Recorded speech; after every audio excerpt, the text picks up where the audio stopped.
Hello, UFC fans. The Big D is back with a UFC 289 episode. Before I bring in Billy, please subscribe, like, and share the Spunky Spectrum Sports YouTube page. Football, UFC, golf, Champions League. We've got it all. Also, check out the Big D podcast for the audio listeners on Spotify and Apple. So, joining us to talk UFC 289 in Vancouver, Canada. Also, Fantasy Labs, Action Network, Billy Ward. So Billy, we're going north of the border for the first time since 2019 this weekend. I'm sure you're excited. Well, before I comment on that, I do want to ask you, Dylan, what's your excitement level for this pay-per-view? I don't want to poison the waters here. I'd be a lot more excited if the co-main event were the main event and not the championship fight, but that's a story for another day. Yeah, I'm kind of with you. It's not a great pay-per-view. I know they had some stuff fall apart, some stuff move, but remember the co-main event wasn't even originally on this. That was supposed to be last month. Imagine this pay-per-view without Dariush versus Oliveira in the co-main event. This would be rough. I think they're getting a lot of mileage out of putting some Canadian fighters on the main card, but like I don't really care that much about Eric Anders versus Marc-Andre Barrialt, Adam Fugit versus Mike Malott. Like, fine, I guess, but yeah, I'm kind of not all that enthused about this one. But the DFS prize pools are the same, the Reignmakers prize pools are the same, all the betting opportunities are available. So we'll press on and just let that excitement build for UFC 290 in a month or so. Get GSP out of retirement. That might be better in some of these fights, right? Oh yeah. Well, how about there is one title fight, and we know one of the fighters, but I'll be honest with you, I'm struggling to find the other one. Obviously, the co-main event, the main event between Nunez and Irene Aldana. Mhm. Aldana. Aldana. No, there's no squiggly over the end, so it's just Aldana. So those Mexican fighters always get me. Yeah, I mean, this was originally supposed to be the trilogy between Nunez and Pena. I, Yeah, I'm and honestly, I think I'm slightly more interested in this fight than that one. I know that trilogy was 1-1, but man, that second fight was just such a dominant performance from Nunez. Really made the first one feel like a fluke. It's hard to see, on paper a way that is really better than Amanda Nunez. At the same time, I mean, this isn't super exciting either. We think of Aldana as the upstart. She's actually slightly older than Amanda Nunez. She's on a 2-fight win streak. That's it. She was dominated by Holly Holm and then has a couple of knockouts against relatively unimpressive opponents. Her last knockout was against Macy Chiasson. She knocked her out with an up kick to the liver, which I had never seen before at any level of MMA. So that was cool. It was interesting. It's probably why she has the title fight, just getting that kind of highlight reel knockout there. But yeah, I don't know. I mean, to an extent, it's reminiscent of Grasso over Shevchenko, where we're like, this underdog has no chance. Why are we even doing this? And more importantly, Aldana and Grasso train together. We've seen a ton of these lighter weight Mexican fighters, both men and women, pull off upsets and win titles lately. So I can see the angle. I can see what the UFC is going for. But if we have the best of Amanda Nunez here, she's going to dominate. Now, we don't know that, right? Is her motivation level dipped? Does she really care that much anymore? She left ATT to start her own team. That's generally not a great thing. So there's an angle there, but I don't know. I don't really see a way that this one goes against her.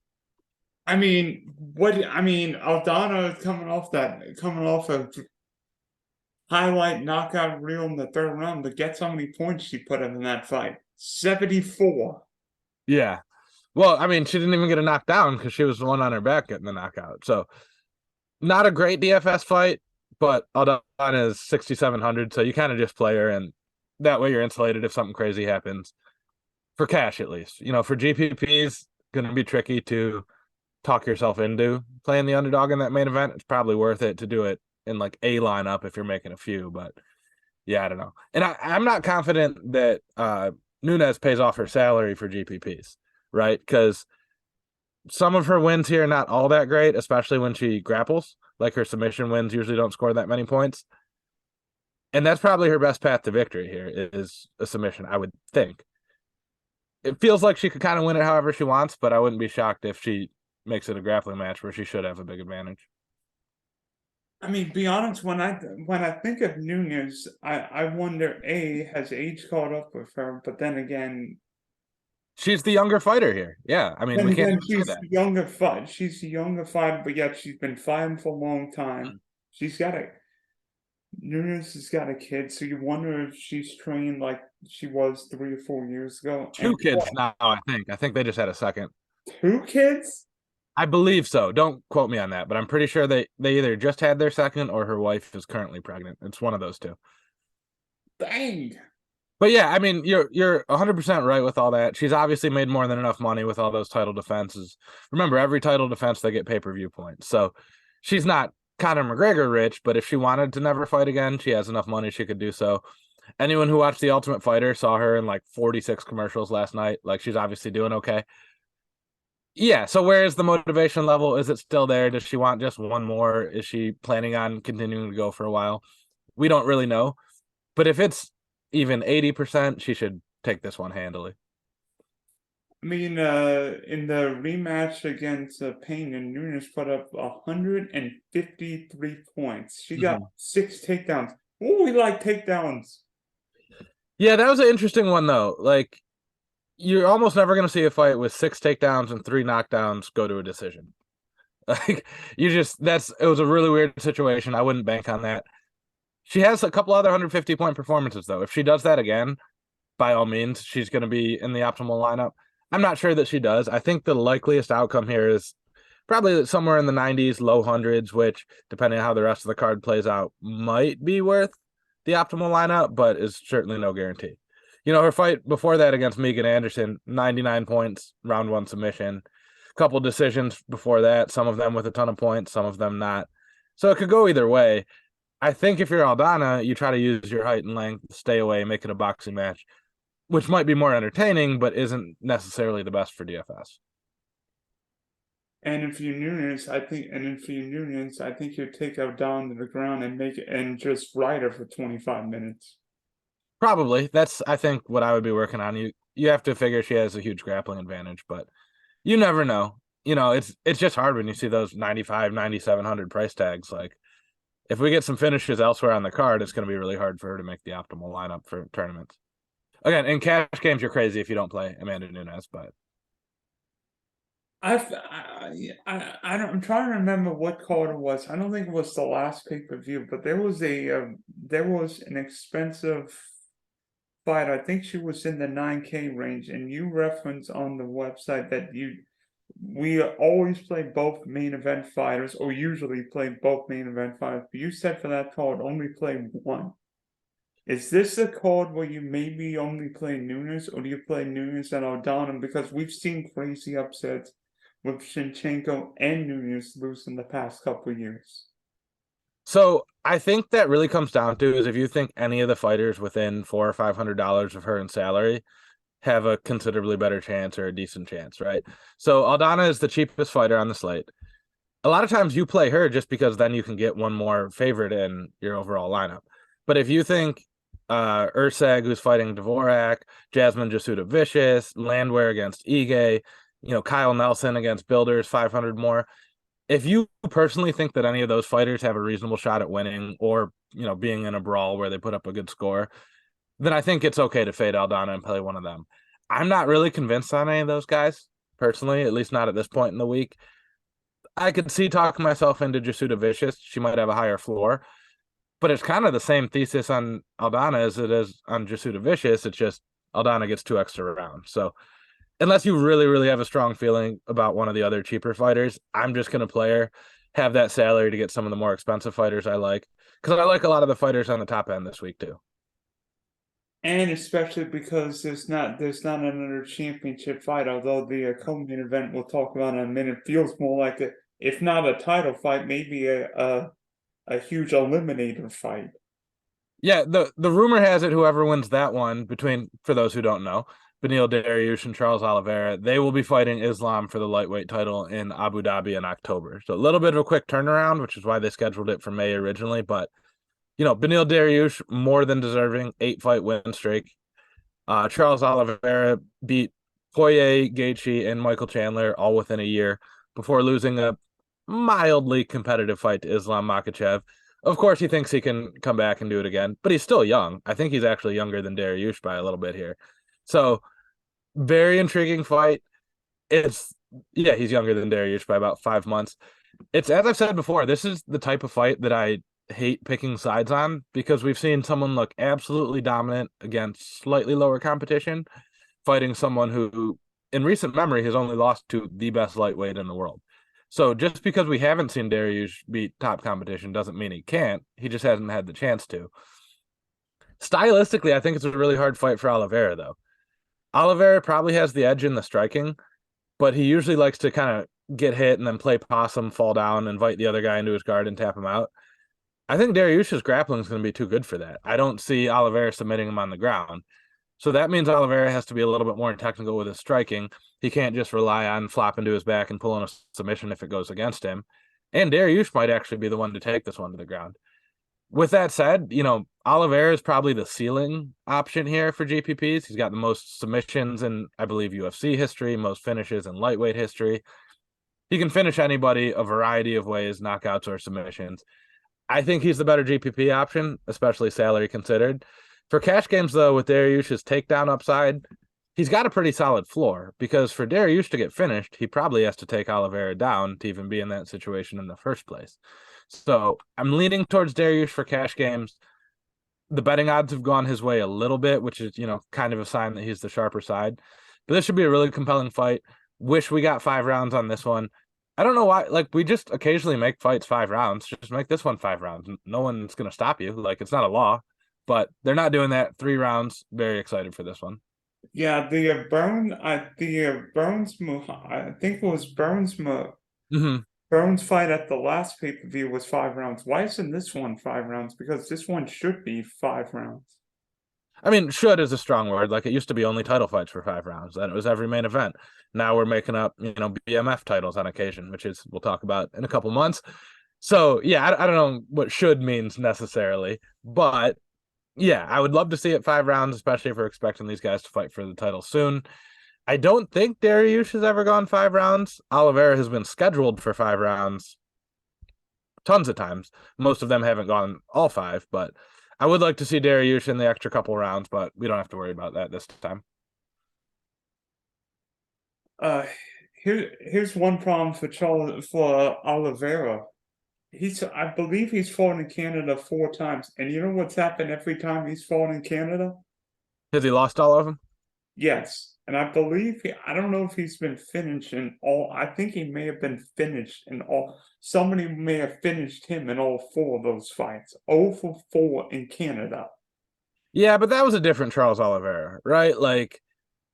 Pre 2018-ish featherweight Charles Oliveira, not the same guy we see now. From 2018 until he fought Makhachev last October, won 9 fights in a row or something. I think all but 1 were a finish. Yeah, Ferguson made it the distance.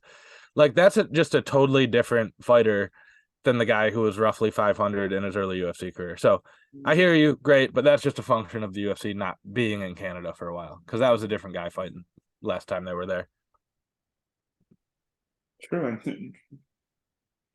and I feel like Oliveira's come together. I actually think if you're playing the GPPs, you 150 max in the UFC 289. I think Oliveira may be a better GPP play because thinking he could get a submission, maybe his punches there, and I think Oliveira's looking to get rid of that 0 for 4 in Canada.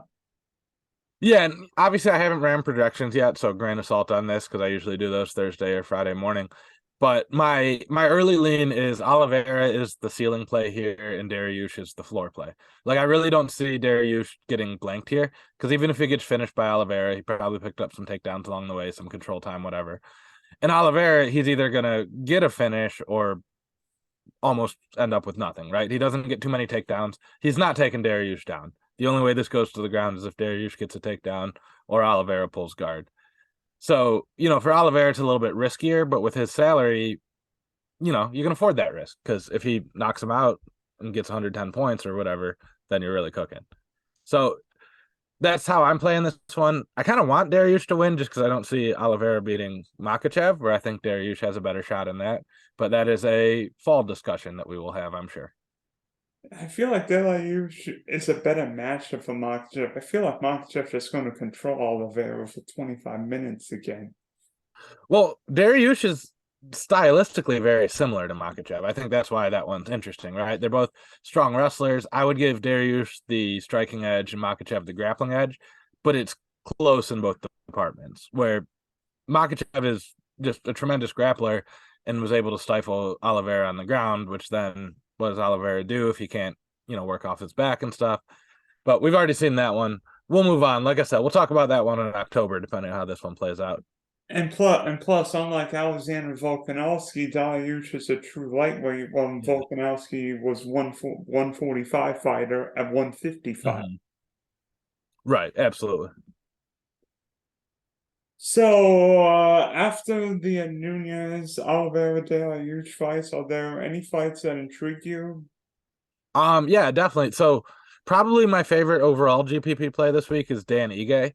He's had an interesting career, right? So he was looking really good, lost three straight, but to like really, really tough dudes. I think all three of those guys were either like top five or title challengers or former champions.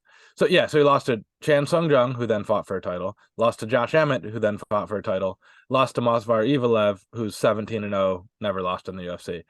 But on either side of that, he has pretty big knockout wins and just a really precise, accurate striker. He's fighting Nate Landwehr, who's just a wild man, right? Like Landwehr's throwing stuff. He looks like he's on the verge of being knocked out in every fight.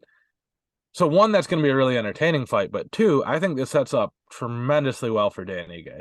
Landwehr takes over 5.5 significant strikes per minute in the UFC, which is horrible. And he's shown himself to have a good chin, but everybody has a good chin until they don't. And with Ige's striking, I think Ige's striking is considerably better than the last few guys that Landwehr has fought. The sky's really the limit for him here. I could see a quick knockout. I could also see him landing, 700 strikes over 3 rounds, but failing to put him away and coming down with a good score. So hugely on the Dan Ige train. 9,100 is a little steep, but no one's super expensive. It's not too hard of a week to find salary. Love him. Cash games, GPPs. He's going to be a cornerstone for me. Yeah, I feel like that fight's going to be fun. I don't know what the odds would be for a knockout there, but I feel like somebody's going to be finished in that fight. Well, it'll either be fun because Dan Ige gets a highlight reel performance, or it'll be fun because you go, wow, how was Nate Landwehr still standing? He's eaten a million shots, and then maybe he comes back and wins it because that's kind of his game plan. Like if you remember that episode of The Simpsons a million years ago where Homer was a boxer, that's pretty much Nate Landwehr.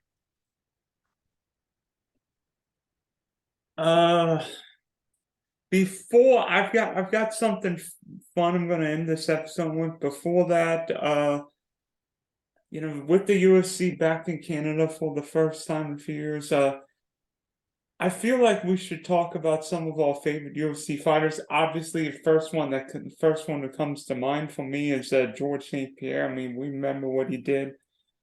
Got Walter my GSP book right here, right behind me at all times. I'd figure you would have a couple of GSP books. Yeah, I mean, obviously he's the standout. So as a young welterweight with the traditional martial arts background who was starting to win fights by wrestling, George St-Pierre was the idol, right? Like that was who I was trying to build my skill set around. He was a guy who never wrestled as a youth because it's not really a big sport in Canada, but by the prime of his career was arguably the best takedown artist in the UFC or all of MMA. So people, they like to say like, well, if this guy just learned some takedowns, and that's because George St-Pierre made it look easy. It's really hard to just add that late in your career the way he did. So yeah, I'm a huge fan of GSP. Always seemed to do things the right way in and outside of the cage. Just super classy. Came in with a great game plan every time. Tremendous blend of that traditional martial arts with some of the fight skills. All around great athlete. Probably could have been an Olympic gymnast if he started that sooner. On a related note, his coach Faris Zahabi's younger brother is fighting on this card, which is interesting. Alamein Zahabi on the undercard. Yeah, obviously, like not even close to a discussion who the best Canadian UFC fighter is of all time. No argument for me. And by the way, we met back in the day when Matt Hughes was the wrestler. Who would think that GSP could top him or exceed him in wrestling? Right. Yeah. It just he really changed the game and how you didn't need to have that sport in its own right. You could learn MMA wrestling or MMA striking or MMA jiu-jitsu because those things are different, right? It's different doing it with little gloves and no shirt on and no shoes and with a guy trying to punch you. And he was just the epitome of how you did that. And for someone like me who didn't really have a great combat sports background when I got into it, that was massive. So love GSP. I honestly can't even really think of any like great.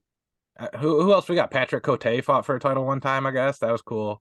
I'm probably missing somebody like obvious, but I, all the rest, all the stars I can think of are WWE stars. Obviously, Trish Stratus, but I can't think of many UFC stars from north of the border.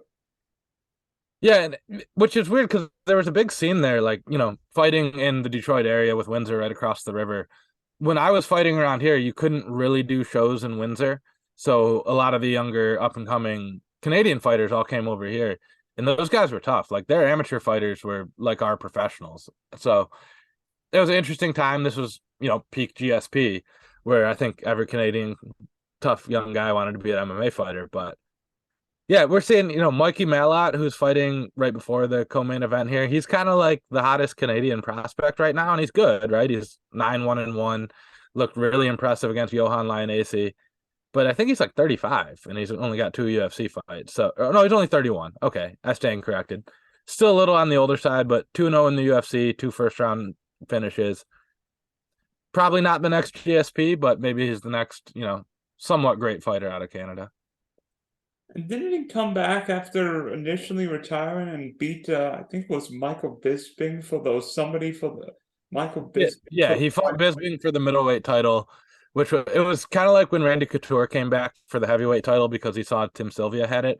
GSP saw Bisping somehow ended up middleweight champ and went, yeah, I could probably get that one, and he did. So that was fun. And then he immediately retired again, which made Dana White mad. But here we are. Yeah, that was after Anderson Silva ruled the Right. middleweight division for so long. Chris Weidman was going to be back in August, knocked Hmm. out, and then somehow Bisping got it. I'm thinking that was weird. Well, because Weidman took it from Silva, then Weidman had a bad leg break of his own, and then I think like Luke Rockhold might have had it for a fight. It was kind of just anyone who wanted it for a minute in there.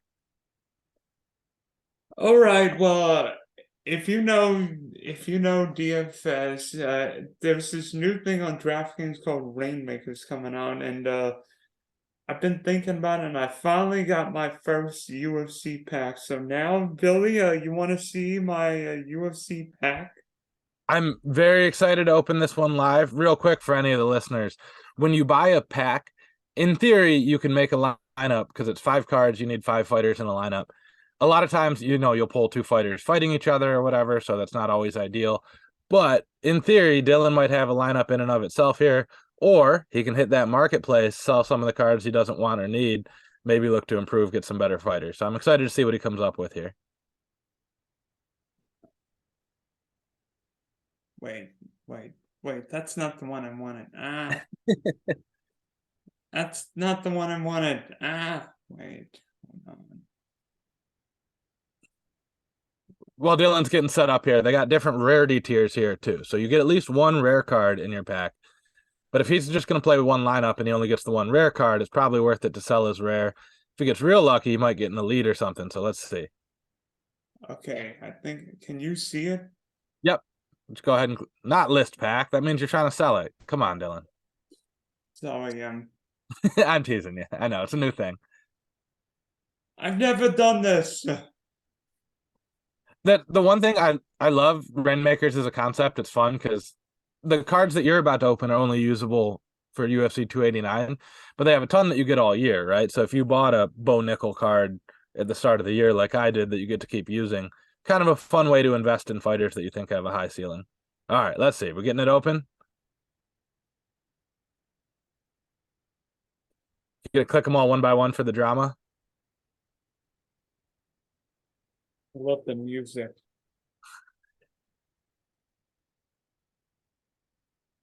It just explodes open. All right, only one rare. Not great. Let's see what we got though. Which one should I open first? Let's go bottom to top. Let's see who the rare is, because that could be worth more than the value of the pack if you got the right one. That one is a Nate Landwehr. Not excited about that, but all right, let's keep it moving. Can only go up from here. It's a hobby. He's a slight favorite. He's solid. Mike Malvin. One of the heavier favorites. That's a good one. Just talking about him as a big prospect. Miranda Maverick. Huge. She might be the biggest favorite on the card. She might even be bigger than Nunez at this point, but it's close. So Maverick's huge. Who do we got for rare? Oh! All right, so here's what I'm doing if I'm you, Dylan. Unless you want to spend some money and get into a rare contest, I would sell my rare Nate Landwehr, sell my core Nate Landwehr, and then get 2 more core cards of fighters you like and enter one of the cheap contests. You can do one where the top 150 win a pack for next week if you want to keep this ball rolling. You can do some where if you get real lucky, you win tickets to a UFC event. Probably wouldn't do that. Or you can get some where it's like a regular GPP with prize payouts. But unless you really think Nate Landwehr pulls this one off, I would sell him, because you can sell the rare Landwehr and get a better core card for a little bit cheaper. How would I sell the card? The easiest is if you go to Marketplace instead of Reignmakers, then click Portfolio. This will be perfect. For anyone listening who wants to get into it, we can do a brief little tutorial how this actually works. So then click Portfolio underneath.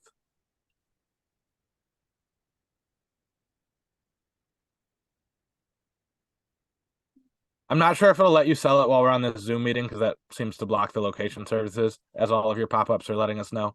But we'll at least see how it works in theory. 28, what else you got? You got some football? I've got a few golf ones. Okay. I've been hustling the golf ones just to get those franchise score payouts, but that's a different thing. All right, so go ahead and click that rare Landwehr. So you could accept an offer for $385 right now. Don't do that. Wait. We're gonna see what the cheapest one for sale is. So, you messed it up. That's not. I've never done this. I'm sorry. Oh, it's okay.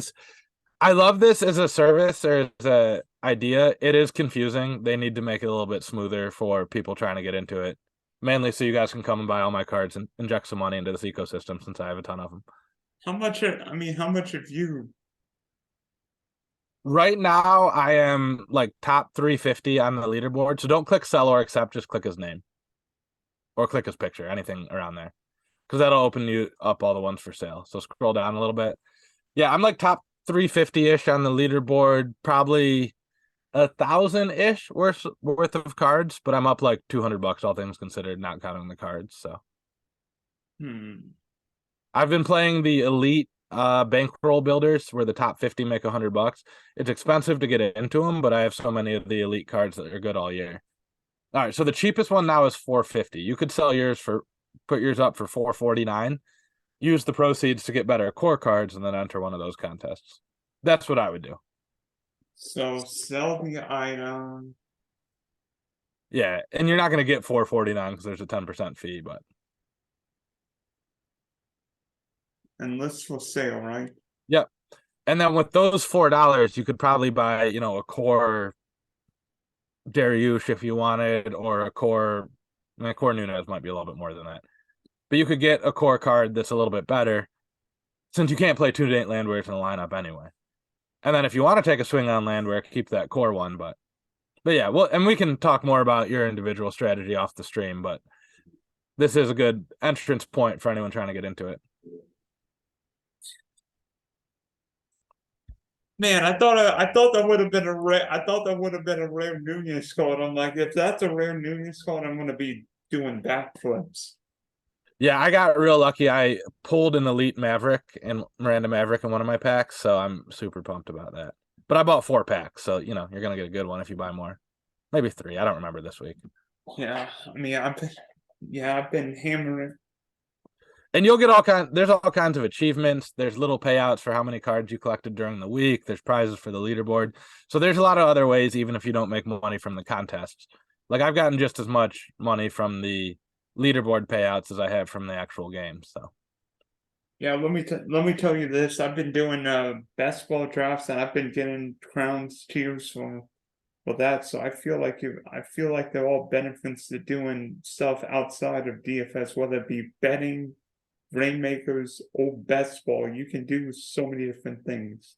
The Rainmakers and Best Ball in particular, because they're pushing both of those pretty hard. So they've got some really generous achievements. Like, I think just by buying that pack, you'll get a free bonus pack once the achievement goes through in like a couple days. I think it comes like every Wednesday they drop those. So you'll get a free achievement pack that's worth like $20-ish if you sell it, or you can open it and keep it. And you'll get that pack refunded in the first place. So like it's all house money at this point for you, you know? And if you buy one or two more cards, you'll get on the leaderboard. They'll give you $10 next week. It's a whole thing. I think I never invested more than like $50 in this, and I'm up well over 200 plus my portfolio just because they're pushing it so hard on the promos. All right, Billy, thanks for hopping on, and thank you for helping me with my first pack. I'm still figuring out what to do with it, but hopefully things go well and we make it rain. Yes, sir. Yeah, I think I've got 4 lineups right now, 1 elite, 2 rares, and then a core. I don't really play those core contests. I just whatever cards I pulled in the packs that I don't really want. Most of them aren't worth selling for like 70 cents. So I just throw them in a lineup, and if you win one a year doing that, you're doing great. So